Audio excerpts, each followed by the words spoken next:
Alice and Bob's Gallery Museum. I'm going to be doing you a lesson on watercolour.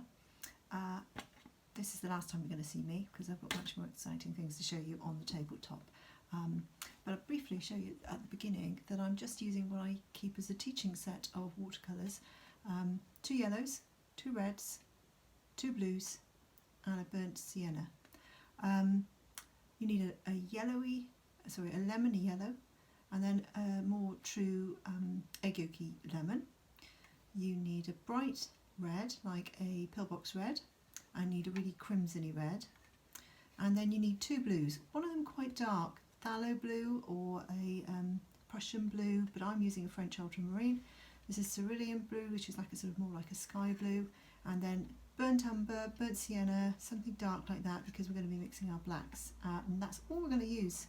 So find yourself some paints, that's 7 paints in total, some water, some brushes and some watercolour paper, and join in. See you soon.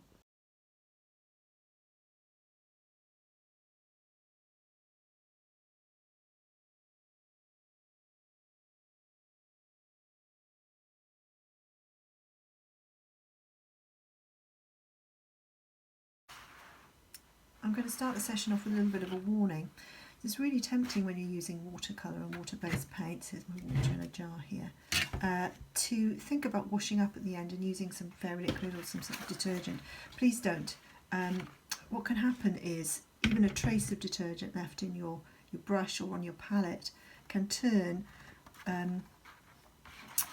it will just destroy the size on the surface of the paper, the lovely watercolour paper, and instead of the paint, if I show you, sitting really nicely on the top of there, can you see it's sitting like a wet bubble? What will happen then, if you have got a trace of detergent left in your brush, is when you put it on the paper, this is blotting paper which I use for my ink work, if you see, what happens is it's sucked into the paper. Now that's a problem, because what we want to do today and what we're going to be playing with is keeping the watercolour on the top of the paper and working it. What's important with watercolour is having the water and the paint, the watercolour, the clue is in the name, having that sitting on the surface of the paper. If it's sitting on the surface of paper, can you see what I'm able to do to it? I can move it around, and that's something that often I find students overlook or don't appreciate, because what we want to happen is we want this watercolour to stay wet for as long as we want it to stay wet, and then just simply popping your brush onto a piece of tissue or a piece of clean cloth without any detergent on it, of course, popping it onto there, it will suck out all the excess, and when you're ready, you've done your painting, and if it's too wet you can just take away any excess paint when you're ready. If your brush is too dry to start with, you'll be trying to paint something, and what will happen is it will dry before you want it to, and then you'll end up with lines where your paint is joined together, which is not what you want. So what we're going to do today is we're going to work and do some painting, but we're also going to really think about keeping the watercolour wet so that we are in charge of the watercolour and we can make it do what we want.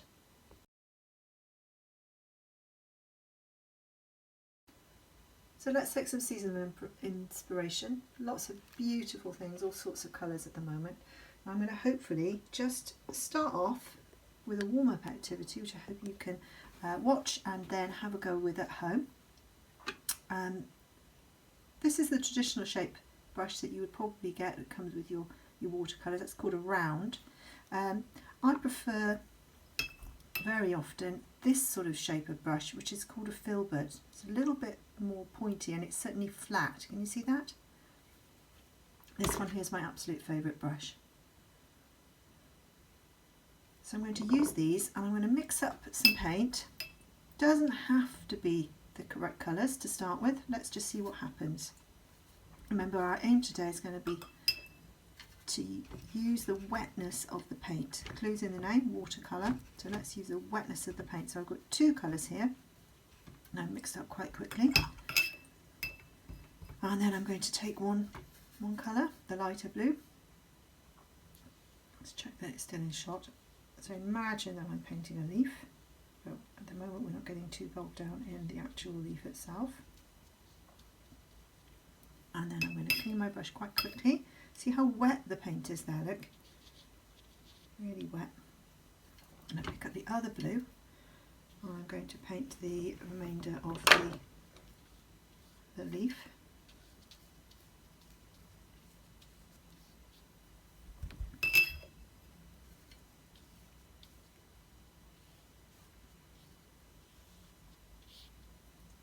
And because it's so wet, what's happening is the water is doing the paint mixing for me.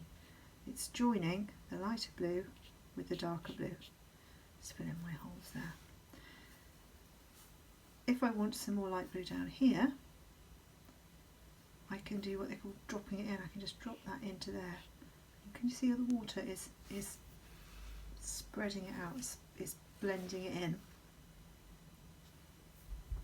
Now if you haven't got a filbert like me and you haven't got a very good point with your rounder brush, see this round brush is going to be much harder to get a point. My tip to you is to find yourself a pencil, one of those H pencils you see there that you end up having loads of but you never really use. If you've got a 4H or something, that's even better. And then just drag that wet paint, you see it's moving, into a much sharper point. If you had a leaf that maybe had sort of jaggedy bits around the edge, you know the ones I mean, don't you? You could drag the paint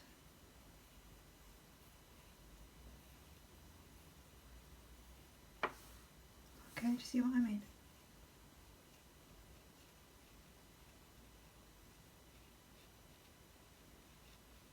So when your paint is really wet, you're in charge of it. You make it do what you want.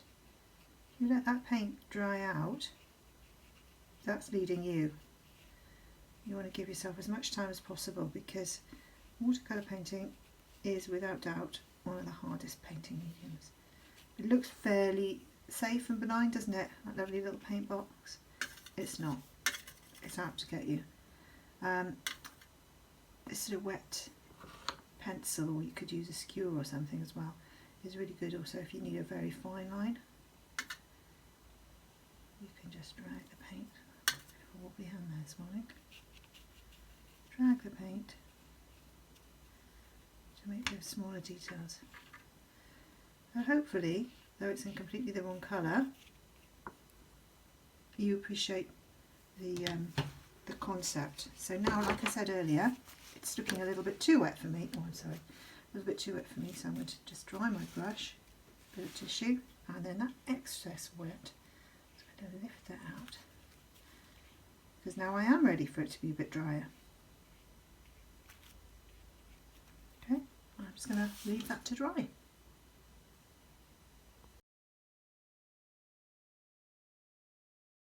The next thing we're going to do is think about how we might mix some of the colours before we're able to paint any leaves. And colour mixing can be as complicated or as simple as you want to make it. I try and keep my colour theory quite simple. This is still a little bit wet, it's running slightly, but there are three primary colours: yellow, red and blue, and I've chosen the lemony yellow, the crimsony red and the cerulean blue. And then when you mix those two, blue and yellow, you get a green. When you mix yellow and red, you get an orange. When you mix red and blue, you get a purple.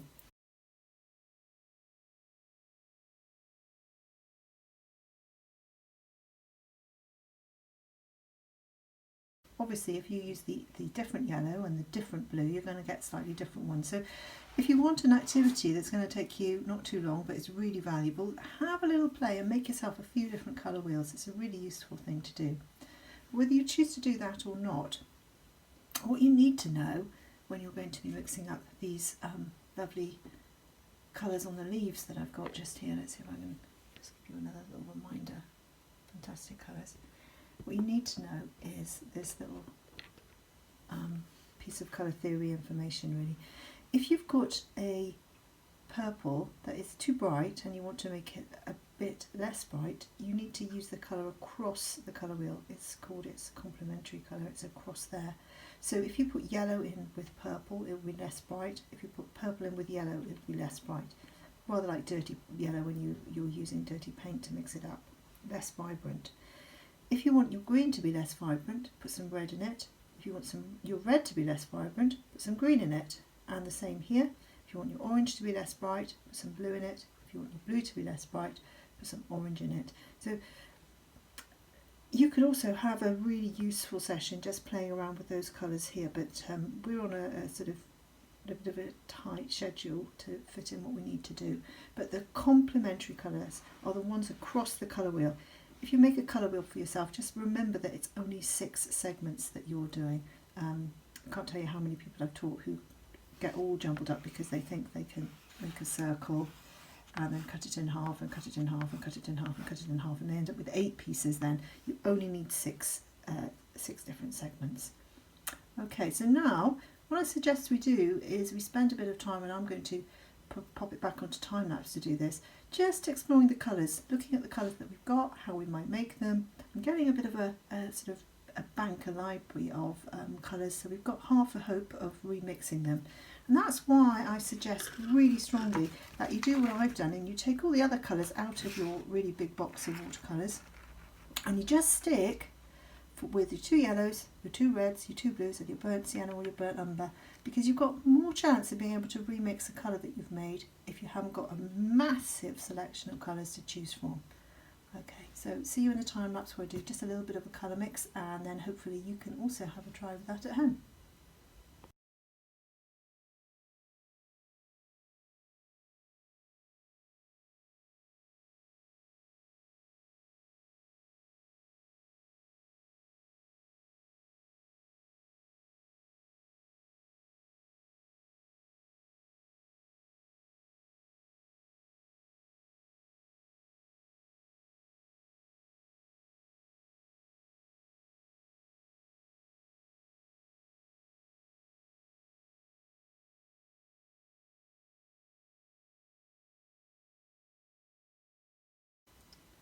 Well, I'm not sure whether you saw enough of that, whether it was too fast, but hopefully you saw me putting some red in the green, some green in the red, a bit of purple into the yellow. What I didn't do was put some blue into the orange, so let's do that together here now. So here's quite a strong orange, let's make it a little bit more traditionally orange. Just there, look. And then we're going to just take a little dab from the blue. You see the difference between those 2 sides there? And a little bit more blue.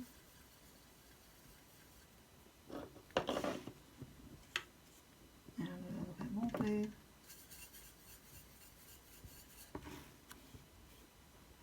But it's not too difficult to get a fantastic range of colours, which are all the colours that we can see in the leaves that I've got here today. So for the next bit of the session, what I'm going to do is I'm going to again pop it on time lapse, and I'm going to do a little drawing to get ready, and then I'll talk you through my drawing afterwards. Okay?